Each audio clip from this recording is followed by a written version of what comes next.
माँ दुर्गा जी की तीसरी शक्ति का नाम चंद्रघंटा है। नवरात्रि उपासना के तीसरे दिन इन्हीं के विग्रह का पूजन आराधना किया जाता है। इनका यह स्वरूप परम शांतिदायक और कल्याणकारी है। इनके मस्तक में घंटे के आकार का अर्धचंद्र है। इसी कारण से इन्हें चंद्रघंटा देवी कहा जाता है। इनके शरीर का रंग स्वर्ण के समान चमकीला है। इनका वाहन सिंह है। हमें चाहिए कि अपने मन, वचन, कर्म एवं काया को विहित विधि विधान के अनुसार पूर्णतया परिशुद्ध एवं पवित्र करके माँ चंद्रघंटा के शरणागत होकर उनकी उपासना आराधना में तत्पर हों। उनकी उपासना में हम समस्त सांसारिक कष्टों से विमुक्त होकर सहज ही परम पद के अधिकारी बन सकते हैं। तीसरा अध्याय, महिषासुर का वध। ऋषि बोले, महाअसुरचिसुर सेनापति ने जब यह देखा कि सेना तो इस प्रकार मारी जा रही है, तब उसने बड़ा क्रोध उत्पन्न हो गया और वह स्वयं भी अंबिका के साथ युद्ध करने निकल पड़ा। युद्ध में जाकर उसने देवी जी पर बाणों की इस प्रकार वर्षा की जैसे मेघ सुमेरु पर्वत की चोटी पर जाकर जलधारा बरसा रहा हो। तब देवी ने उसके बाण समूहों को खेत में ही काट दिया। फिर बाणों द्वारा उसके सारथी घोड़ों को मार डाला। फिर झटपट उसका धनुष और ऊंची लहराती ध्वजा काटकर गिरा दिया। जब उसका धनुष कट चुका, तब उसके बाणों से उसके अंग बींध गए। जिसका सारथी एवं घोड़े मर चुके थे और धनुष कट चुका था, तब वह बिना रथ के पैदल तलवार ढाल लेकर देवी के रथ की ओर दौड़ा। तेज तलवार से सिंह पर जाते ही प्रहार कर दिया। फिर देवी जी की वाम भुजा पर जोर से प्रहार किया। हे राजन, ज्यों ही उसकी तलवार देवी की भुजा पर पड़ी त्यों ही टूट गई। फिर असुर ने क्रोध में आंखें लाल लाल करके शूल पकड़ लिया। भद्रकाली जी पर उस दैत्य ने शूल डाल दिया।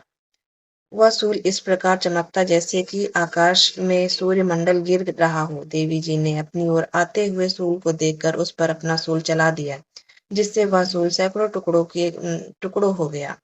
साथ में उस त्रिशूल महादैत्य के प्राण निकल गए।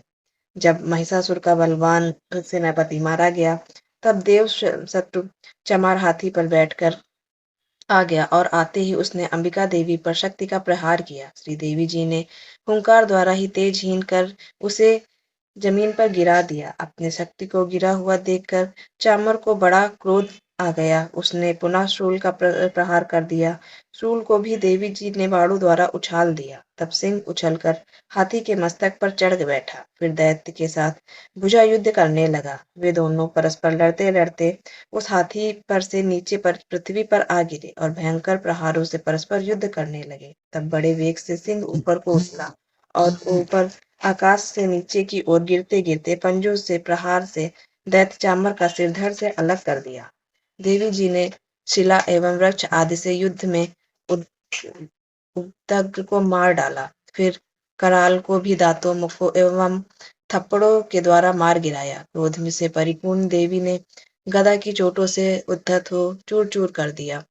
बिंदीपाल शस्त्र द्वारा वास्कल तथा बाणों द्वारा अंधक एवं ताम्र को मारकर यमधाम भेज दिया। त्रिनेत्र धारिणी देवी परमेश्वरी ने उग्रवीर महाहनु नाम के दैत्यों को त्रिशूल द्वारा मार दिया। तलवार से बिडाल कर सिर के धड़ से अलग कर दिया। दुर्धर और दुर्मुख इन दोनों को बाणों द्वारा यमपुरी पहुंचा दिया। इस प्रकार अपनी सेना का नाश होते देखकर भैंसों का रूप बनाकर महिषासुर उन गढ़ों को डराने लगा।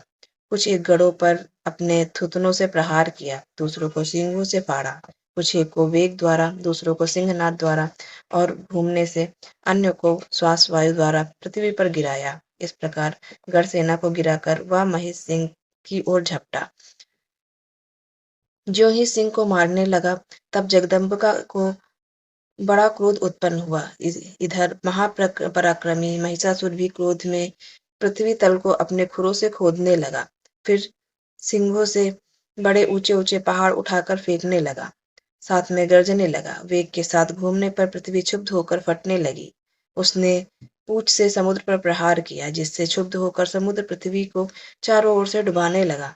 चलायमान होते हुए सिंह के द्वारा छिन्न भिन्न हुए बादल के टुकड़े टुकड़े हो गए। उसके श्वासों की कठोर वायु से उड़ते हुए सैकड़ों पर्वत आकाश से गिरने लगे। इस प्रकार क्रोधपूर्ण उस महादैत्य को अपनी ओर आता देखकर चंडिका उसे मारने के लिए क्रोध में आ गई। कुपित चंडिका ने उसकी ओर पाश फेंका। पर उसके द्वारा उस दैत्य को बांध लिया। तब तो उस महायुद्ध में बंधे हुए दैत्य ने अपने महिषासुर रूप का त्याग कर दिया, झटपट सिंह के रूप में आ गया। जो ही चंडिका उसके सिर काटने लगी, तब तो वह तलवार हाथ में लिए पुरुष दिखाई देने लगा। तब शीघ्रता से तलवार ढाल वाले इस पुरुष को अपने बाणों से देवी ने बींध लिया। अब वह एक बड़ा हाथी हो गया। अपनी सूंड से देवी के सिंह को खींचा, फिर गरजने लगा। उसके खींचते समय अपनी खड्ग के द्वारा देवी ने उसकी सूंड को काट दिया। फिर वह महादैत्य भैंस के रूप में आ गया और चराचर त्रिलोकी को सताने लगा। तो जगत माता चंडिका क्रोध में आकर फिर उत्तम मदपान करने लगी और लाल लाल नेत्र करके हंसने लगी। वह दैत्य भी बल पराक्रम के मद में उन्मत्त होकर गरजने लगा और अपने सींगों से पहाड़ उठा उठाकर देवी की ओर फेंकने लगा। देवी जी ने भी अपने बाड़ों के समूह से उसके फेंके हुए पर्वतों को चूर चूर कर दिया। तब सुरापान के मद के कारण लाल लाल नेत्र वाली चंडिका जी ने कुछ अस्त व्यस्त शब्दों में कहा। देवी जी बोली, हे मूढ़, जब तक मैं मधुपान कर लूं तब तक तू क्षण भर के लिए गर्ज ले। मेरे द्वारा संग्राम भूमि में तेरा वध हो जाने पर तो शीघ्र ही देवता भी गरजने लगेंगे। ऋषि बोले। इस प्रकार कहकर देवी जी उछलकर उस महादैत्य पर चढ़ गईं। पांव से दबाकर दैत्य के कंठ पर त्रिशूल से वार किया। देवी के पांव से दबे हुए उस दैत्य ने अपने मुख से बाहर निकलने का प्रयत्न दूसरे रूप में किया। अभी आधा निकल ही पाया था कि देवी जी ने उस अपने पराक्रम द्वारा उसे वहीं रोक लिया। आधा निकल कर भी उस दैत्य ने युद्ध करना नहीं छोड़ा। तब देवी जी ने अपनी तेज तलवार से उसका सिर काट नीचे गिरा दिया। दैत्य सेना हाहाकार करने लगी। तब उस सारी सेना का भी देवी जी ने नाश कर दिया। सभी देवता अत्यंत प्रसन्न हुए। दिव्य महर्षियों के साथ सभी देवताओं ने स्तुतियां की। गंधर्वराज गायन करने लगे, अप्सराएं नाचने लगे। इसी के साथ दुर्गा सप्तशती पाठ का तृतीय अध्याय समाप्त होता है। चौथा अध्याय। ऋषि बोले, अत्यंत पराक्रमी उस दुरात्मा महिषासुर एवं उसकी सेना के देवी द्वारा मारे जाने पर इंद्र आदि देवतागण अपनी वाणियों द्वारा देवी जी की स्तुति करने लगे। जिस देवी जी ने अपनी शक्ति से सारे जगत को व्याप्त कर लिया था, उसकी स्वरूप सभी देवताओं का समूह है। सभी देवता एवं महर्षि जिसकी पूजा किया करते हैं, उस अंबिका देवी को हम प्रणाम करते हैं। वही देवी हमारा मंगल करे। जिसके अतुल प्रभाव को एवं बल को भगवान शेषनाग, ब्रह्मा तथा हरि भी नहीं कह सकते, वही चंडिका देवी हमारे जगत के पालन के लिए तथा अमंगल के भय का नाश का विचार करे। जो श्री स्वरूपिणी पुण्य आत्माओं के घरों में जो लक्ष्मी स्वरूपा है, पापियों के घरों में दरिद्रता, पवित्र बुद्धि वालों के हृदय में बुद्धि, श्रेष्ठ पुरुष के यहाँ श्रद्धा, कुलीन मनुष्य के लज्जा स्वरूप है। इस प्रकार की ये देवी जी हम आपको प्रणाम करते हैं। हे भगवती, आप विश्व का पालन करें। हे मातेश्वरी, आपके इस अचिंत्य रूप का असुरों के क्षय करने वाले आपके महान पराक्रम का एवं देवता तथा असुरों के सामने संग्राम के किए जाने आपके अद्भुत चरित्रों का वर्णन हम इस प्रकार कर सकते हैं। हे भगवती, आप संपूर्ण जग का कारण हो।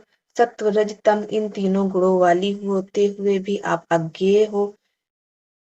दोषों के कारण हम लोग आपको जान ही नहीं सकते। हम भी क्या, विष्णु शिव आदि भी आपका पार नहीं पा सकते। आप सबकी आश्रय हो एवं आप आज्ञा अव्यकृता पराप्रकृति हो। हे देवी जी, सभी यज्ञों में जिसके उच्चारण करने से सभी देवता तृप्त हों, आप ऐसा अनिश्चित महाव्रत स्वरूप हो और संपूर्ण दोषों से रहित इंद्रियों को वश में करने वाले, तत्व को ही सार जानने वाले मोक्षार्थी मुनिजन जिनका अभ्यास करते हैं, वह देवी भगवती पराविद्या आप हो। आप शब्द स्वरूपा हो। परम पवित्र ऋग्वेद, यजुर्वेद एवं मनोहर उद्दीग के पदों के पाठों में युक्त समावेद का आप निधान हो। देवयत्री देवी हो। 6 गुणों से संपन्न आप भगवती हो। सभी शास्त्रों का ज्ञान कराने वाली हे देवी आप मेधा हो। दुर्गम संसार रूप सागर से पार उतारने वाली नौका रूप दुर्गा हो। आप संगम हो। कैटभ दैत्य के शत्रु विष्णु के वक्षस्थल पर निवास करने वाली आप लक्ष्मी स्वरूपा हो एवं चंद्रमा का मस्तक पर धारण करने वाले भगवान शंकर की सम्मानित आप गौरी हो। यद्यपि आपका मुख सुंदर तथा परिपूर्ण चंद्रमा के बिंब का अनुसरण करने वाला एवं निर्मल मंद मुस्कान से शोभित है, इस प्रकार के निर्मल मंद मुस्कान से शोभित चंद्रमुख को देखकर क्रोध से परिपूर्ण महिषासुर ने झट ही आप पर प्रहार किया। यह अद्भुत बात है। उससे भी अतीव अद्भुत एवं विचित्र बात तो यह है कि तब वह मुख क्रोध से युक्त था। उदय होते ही चंद्रमा की भांति लाल लाल था। तनी हुई भवें अति विकराल थी। ऐसा देखकर महिषासुर ने अपने प्राण तुरंत वहीं पर नहीं छोड़ दिए। भला ऐसा कौन सा प्राणी है जो क्रोधित यमराज को देखकर भी जीवित रह सके। हे देवी जी, आप प्रसन्न हो। सर्वदा उन्नति दाता देवी जी, आप जिन पर प्रसन्न हैं वे भी सभी देशों में आदर पाते हैं। उन्हें भी धन तथा यश मिलता है। हे देवी, आपकी कृपा से उसे सवर्ण लाभ होता है। इसी कारण आप तीनों लोकों में फल देने वाली हो। आपसे बढ़कर और कौन है। सबके लिए उपकार करने वाली हो। आप सर्वदा दयामयी हो। इन राक्षसों के वध करने से जगत सुखी हो। ये राक्षस कभी नरक के लिए चिरकाल तक भले ही पाप करते रहे हों। संग्राम में इनका वध आपके इसलिए किया कि मुझसे मारे हुए ये स्वर्ग चले जाए। यही मन में रखकर हे देवी जी, आप पापियों का वध करती हो। आप असुरों को केवल देखने मात्र से भस्म कर देती हो। शत्रुओं पर शस्त्र का प्रहार क्यों कर दिया करती हो। इसका भी कारण है, क्योंकि शत्रुघ्न मेरे शस्त्रों से मरकर पवित्र होकर उत्तम लोकों में पहुंचे। इस प्रकार आपके यहाँ विचार अत्युत्तम है। आपका शील स्वभाव दुराचारियों के दुष्ट स्वभाव को निवृत्त करने वाला है और आपका रूप अचिंत्य है। आपकी अन्य किसी के साथ तुलना ही नहीं की जा सकती। आपका पराक्रम तो देवताओं के पराक्रम का नाश करने वाला और दैत्यों को नाश करने वाला है। इसी प्रकार आप शत्रुओं पर भी दया किया करती हो। आपके पराक्रम की तुलना हे देवी जी किसके साथ हो सकती है। आपके रूप भी तो परम मनोहर है, परंतु शत्रुओं को भयदायक है। हे वरदायिनी, त्रिलोकी भर में या आप में ही दिखाई देता है। हे देवी जी, शत्रुओं का नाश करके इस सारी त्रिलोकी की आपने रक्षा की है। संग्राम भूमि में उन दैत्यों का विनाश करके उन्हें स्वर्ग में पहुंचा दिया और वहां हमारा भय भी दूर कर दिया, जो कि हमें उन्मत्त दानव डराया करते थे। हे माता, आपको नमस्कार है। हे देवी, हमारी शूल से रक्षा करें। हे अंबिके, खड्ग द्वारा हमारी रक्षा करें एवं घंटा के शब्द तथा धनुष के टंकार से भी हमारी रक्षा करें। हे चंडिके, पूर्व पश्चिम दक्षिण से हमारी रक्षा करे। अपने त्रिशूल को घुमा घुमा कर उत्तर से भी हमारी रक्षा करे। ऋषि बोले।